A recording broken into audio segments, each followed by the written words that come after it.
Hi everyone, this is Dr. Susan Marra with Dr. Marra's Medical Minutes, and today we're going to talk about how to maintain central nervous system health.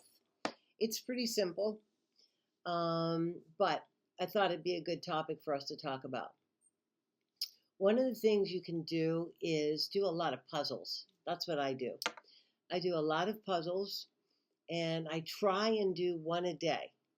And I try and do it in the morning. It's like a jump start to my brain. Another thing, you must stay hydrated. And what you need to do is you need to drink half of your body weight in liters of water. So if you weigh 150 pounds, you need to drink 75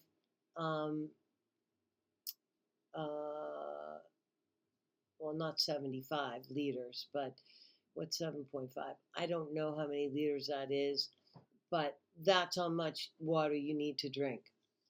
I don't have my calculator. I'm sorry, I should have been prepared.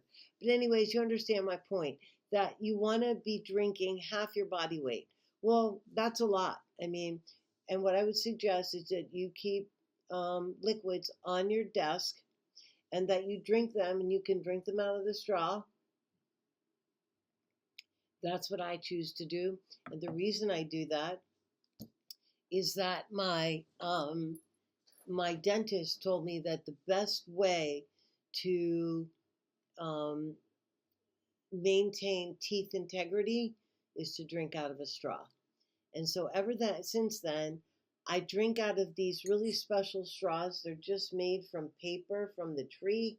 There's no chemicals or anything in them, and they are fabulous. I love them. You can get them on Amazon. So that's one way. Another way to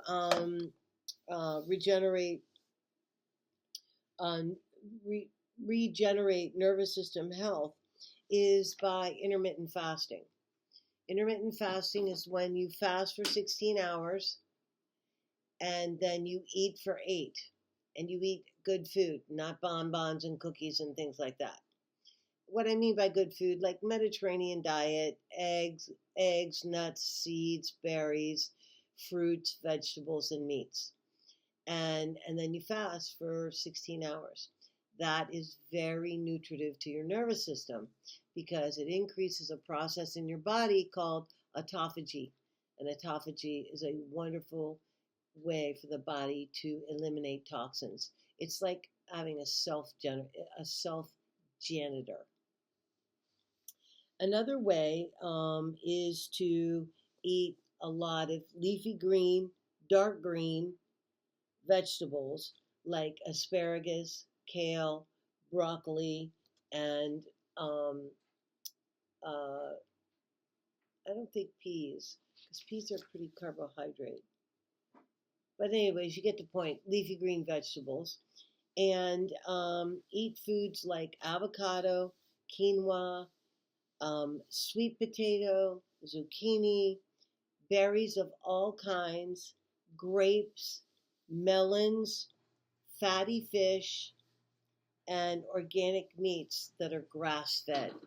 At this point in time, it's really important that you eat grass-fed meat because most of the meat, unfortunately, is toxic. You know, it's either toxic from the grains that they give them, or it's toxic by the way that they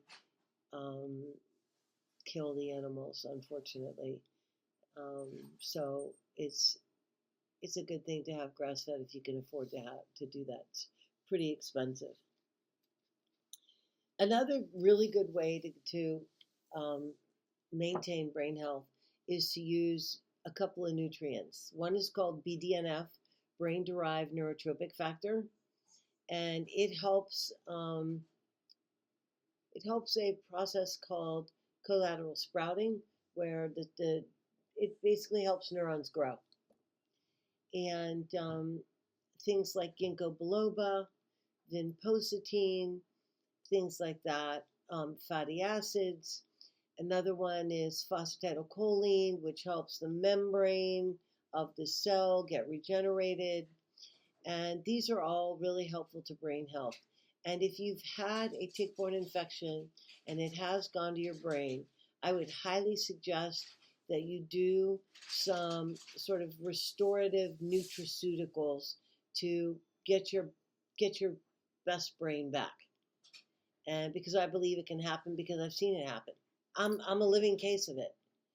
I'm a living case of somebody whose brain was very affected by Lyme, and now it is not at all. So I hope you found this useful, and I hope you have a wonderful day. Take care.